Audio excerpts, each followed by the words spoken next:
सब कुछ मंजूर है लेकिन बहू को रोटियां बनाकर नहीं खिला सकती। पता नहीं किस जन्म की दुश्मनी निकाल रही है मुझसे। ऐसी छुई मुई बनकर बैठी रहती है जैसे मेरे आने से पहले 8-10 नौकर चाकर आगे पीछे फिरते रहते थे।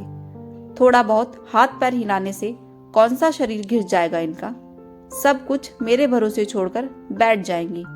बाहर से थक कर आओ और फिर घर में आते ही रसोई में लग जाओ। विशाखा खींचते हुए अपना सारा गुस्सा रसोई में बर्तनों पर निकाल रही थी। ऐसा नहीं था कि उसकी सास रोमा जी को बहू के बड़बड़ाने का भान नहीं था, लेकिन वो भी ठिठाई पर थी। बहू की बड़बड़ाहट को एक कान से सुनकर दूसरे कान से निकाल रही थी। विशाखा एक पढ़ी लिखी लड़की थी। उसका सपना था कि वो अपने पैरों पर खड़ी होगी। उसने नौकरी के लिए कई जगह आवेदन भी दे रखा था।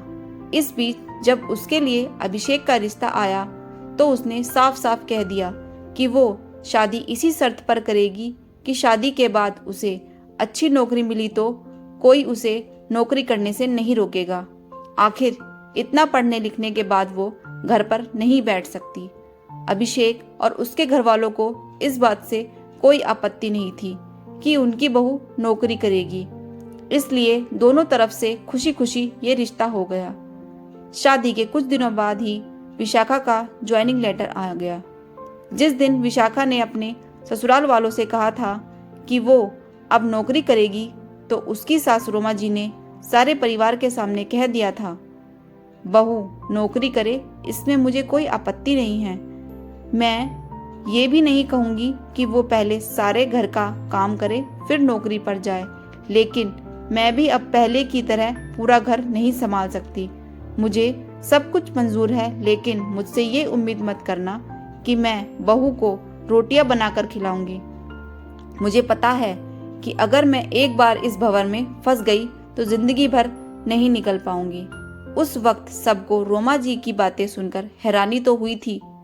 उनके पति ने तो ये भी कहा कि मुझे नहीं पता था कि मेरी सीधी सरल पत्नी भी सास बनते ही अपना रूप बदल लेगी। लेकिन इन सब बातों का रोमा जी पर कोई असर नहीं हुआ। वो तो अपनी जिद पर अड़ी थी। खैर, विशाखा को तो नौकरी करनी ही थी, क्योंकि घर के थोड़े से काम के लिए वो अपनी इतनी अच्छी नौकरी तो नहीं छोड़ सकती थी। वहीं उसके पति और ससुर जी ने भी नौकरी की इजाज़त दे दी थी, तो वो फिर कहाँ रुकने वाली थी। इस समस्या का ये हल निकाला गया कि घर के कामों के लिए एक काम वाली और खाना बनाने के लिए कुक रख ली गई। खाना बनाने वाली सुबह और शाम का खाना बनाकर चली जाती। विशाखा का काम था ऑफिस से आकर बस खाना परोसना। यूं ही दिन निकल रहे थे। विशाखा की शादी को 2 साल हो चुके थे। अब तो विशाखा और बाकी सब घरवालों को इस रूटीन की आदत हो गई थी, लेकिन मुश्किल तो तब होती थी जब कभी खाना बनाने वाली छुट्टी ले लेती थी। ऐसा ही कुछ इन दिनों से हो रहा था, जिस कारण से विशाखा खिंची हुई थी। ऑफिस से आकर रोटियां बनाना उसे बहुत बड़ा बोझ लगता था। वैसे तो रोमा जी इन दिनों में सब्जियां काट कर बना देती थी, लेकिन बहू के ऑफिस से आने के बाद रसोई में झांकती भी नहीं थी। उस समय विशाखा को अपनी बैठी हुई सास बहुत चुभती थी। वो बड़बड़ाती रहती और रोटियां बनाती रहती। बाद में अपनी माँ से फोन पर भर भर कर शिकायत करती, जिसके बाद उसे थोड़ा सा सुकून मिलता था। कुछ दिनों बाद विशाखा के भाई की शादी भी तय हो गई। विशाखा की होने वाली भाभी भी नौकरी पेशा थी। विशाखा की माँ ने सगाई के वक्त ही खुश होते हुए गर्व से कह दिया, भाई मैं तो और सासों की तरह नहीं हूँ जो बहू के आने पर हाथ धरकर बैठ जाऊं। जब अभी तक पूरा घर संभाल रही थी तो अब क्यों नहीं, मेरी बहू को मेरी तरफ से पूरी छूट रहेगी। जब एक माँ अपने बच्चे को रोटियां बनाकर खिला सकती है तो बहू को क्यों नहीं खिला सकती। बहू तुम निश्चिंत होकर नौकरी करना, रसोई मैं संभाल लूंगी। विशाखा की माँ के उच्च विचार सुनकर उसकी होने वाली भाभी का पूरा परिवार और खुद विशाखा भी गदगद हो गई। वाह माँ, आप कितने बड़े दिल की हैं।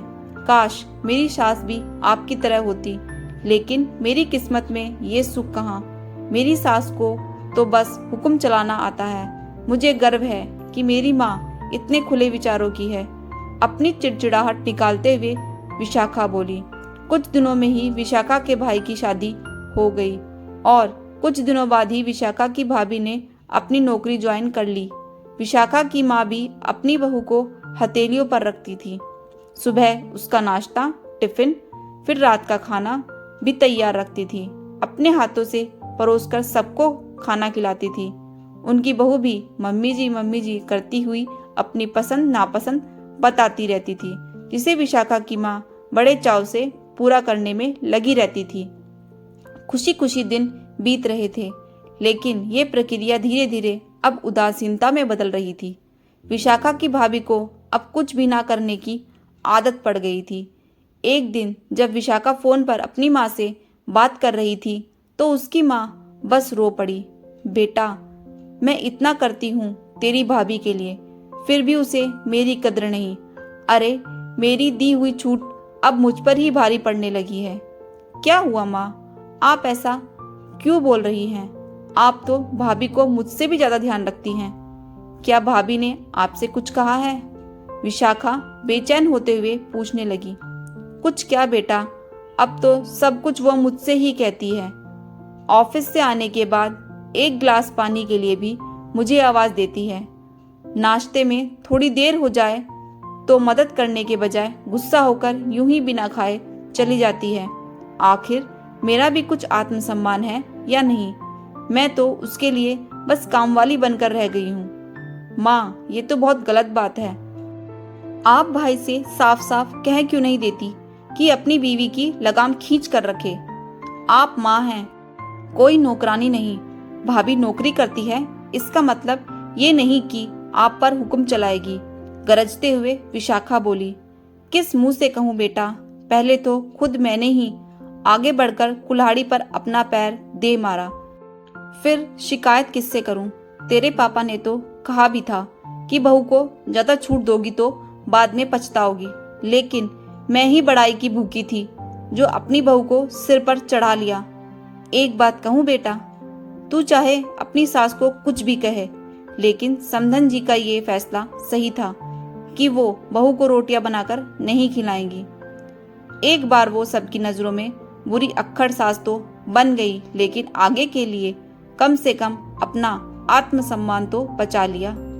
अब ना तो तू उन्हें कोई ताना दे सकती है और ना ही कोई रिश्तेदार। काश मैंने भी शुरू से ही ये घर गृहस्थी की पूरी जिम्मेदारी अपने सिर पर लेने से इनकार कर दिया होता तो आज मेरा ये हाल ना होता। माँ की बातें सुनकर विशाखा निशब्द हो गई। भारी मन से उसने फोन रख दिया। बाहर हॉल में आकर देखा तो सास ससुर आराम से बैठकर बातें कर रहे थे। बातें करते करते उसकी सास अपने नाखूनों पर नेल पेंट लगा रही थी, जिसे देखकर ससुर जी उन्हें चिढ़ा रहे थे। अब बुढ़ापे में ये फैशन करके किसे दिखाओगी? मेरी तो नजर भी कमजोर हो गई है। किसी को नहीं दिखाना मुझे, मैं तो अपनी खुशी के लिए लगाती हूँ। सारी उम्र तो घर गृहस्थी में उलझी रही, अब अवकाश का वक्त आया है तो अपने शौक तो पूरे कर लूं। पता नहीं कब भगवान के घर से बुलावा आ जाए। विशाखा की सास मुस्कुराते हुए बोली। पता नहीं आज क्यों विशाखा अपनी सास की बातें सुनकर चिढ़ नहीं रही थी, बल्कि वो भी मुस्कुरा उठी। सही तो कह रही है मम्मी जी, एक गृहिणी को अपने लिए वक्त ही कब मिलता है। पहले अपने बच्चों को पाल पोस कर बड़ा करो, फिर कामकाजी बहू आ जाए तो उसे और उसके बच्चों को संभालो। काश मेरी माँ ने भी मेरी सास की तरह पहले ही कह दिया होता कि बहू को रोटियां बनाकर नहीं खिला सकती। आज विशाखा को अपनी सास मतलब ही नहीं, बल्कि अपने आत्मसम्मान की रक्षा करने वाली एक सशक्त स्त्री नजर आ रही थी। वैसे देखा जाए तो आज के समय में हर लड़की अपने पैरों पर खड़ा होना चाहती है। ये सच में बहुत ही जिम्मेदारी का काम भी होता है, और ये जिम्मेदारी तब और बढ़ जाती है जब वो शादी करके अपने ससुराल आ जाती है। जिस तरह ससुराल वाले अपेक्षा रखते हैं कि बहू आने के बाद वो उनका सहयोग करेगी, वैसे ही एक बहू भी ससुराल वालों से सहयोग की उम्मीद रखती है, लेकिन अति हर चीज की बुरी होती है। मेरे ख्याल से ना तो सास को विशाखा की सास की तरह सभी जिम्मेदारियों से मुंह मोड़ना चाहिए और ना ही विशाखा की माँ की तरह सारी जिम्मेदारी अपनी सर पर ले लेनी चाहिए। दोस्तों, आपको मेरी ये कहानी कैसी लगी जरूर बताएं। Thanks for watching. Please subscribe my channel.